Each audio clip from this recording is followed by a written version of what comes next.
Hey, what's up? Thanks for joining me. First of all, let me say, this is a story with two sides.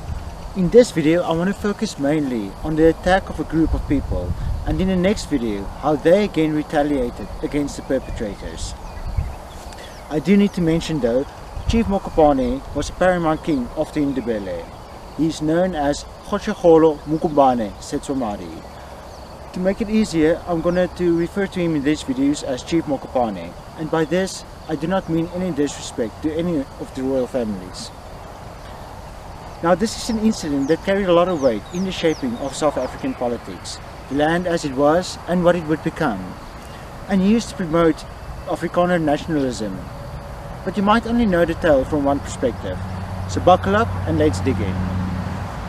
Most of South Africans are familiar with the 1854 incident in the Makapun Valley. Now this was the result of tension build-up between the Ndebele and the Afrikaners even since 1848. At this time, the closest Boer settlement was Marabastad, just north of the valley, and the Portuguese traders described this settlement as a considerable Boer settlement at the foothills of the Waterberg. I will refer to this map when talking about locations, just to make it easier for you to follow and to get a better understanding. In September of 1854, 28 Boers were killed in three separate incidents by an alliance of Ndebele kingdoms, by Chief Mokopane, who ruled the Kekana tribe, and Chief Mankope, who ruled the Langa tribe. Now Chief Mokopane was known to loot cattle, and on numerous occasions he would attack other tribes and loot their cattle. This, however, was something that went both ways. The Kekana also attacked hunting parties and would often kill them. David Livingstone wrote about these attacks he would launch and the wealth he had in cattle. Like mentioned, Chief Mokopane's Ndebele name is Mugumbane. He was also known as Setsamari, which means he from whom blood flows, or he who bleeds. Now this just describes the lust that Setsomari had for blood. This was indeed a dangerous area to travel through, and maybe this was one of the reasons why the ancestors were unpleased with the Kekana. I will elaborate on that in the next video. Very interesting, please make sure to watch it. Now in the years leading up to the massacre, young adults from the Ndebele were asked by the farmers to work for them in exchange for accommodation, food, clothing, animal skins were popular, or whatever, depending on the type of work that needed to be done. Now this was negotiated with the chief of the tribe.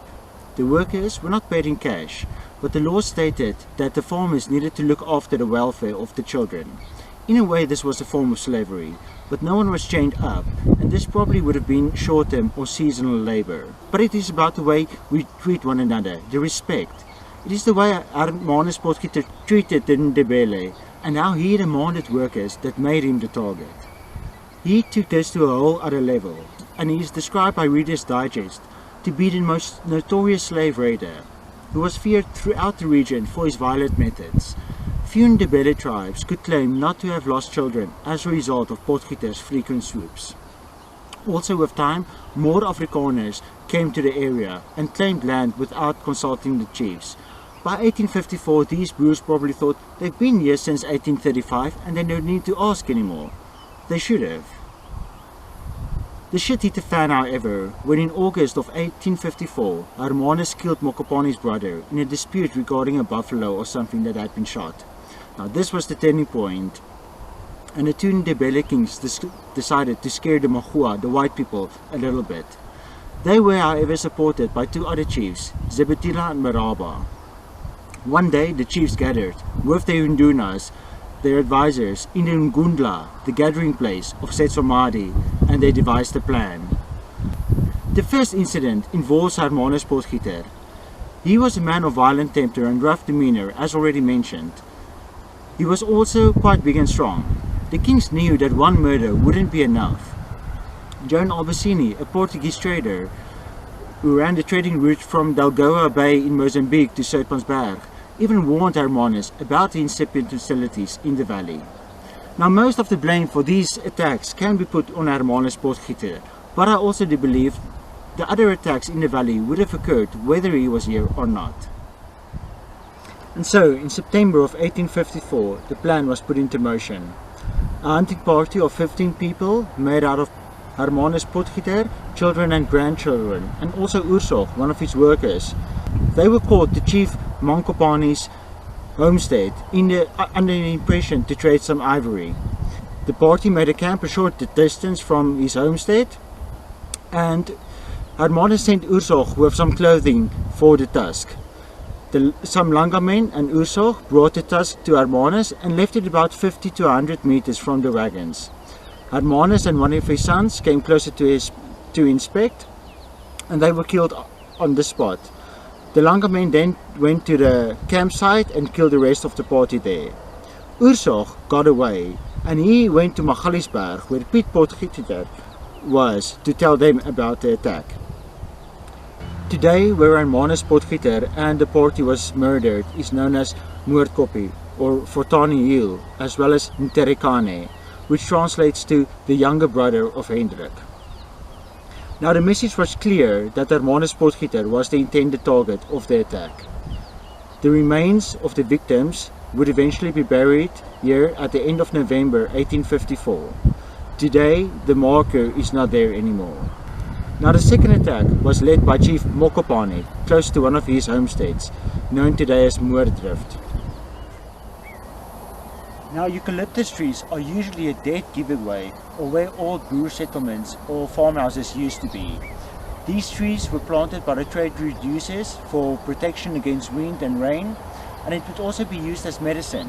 When rubbed on the skin, it serves as protection against mosquito bites.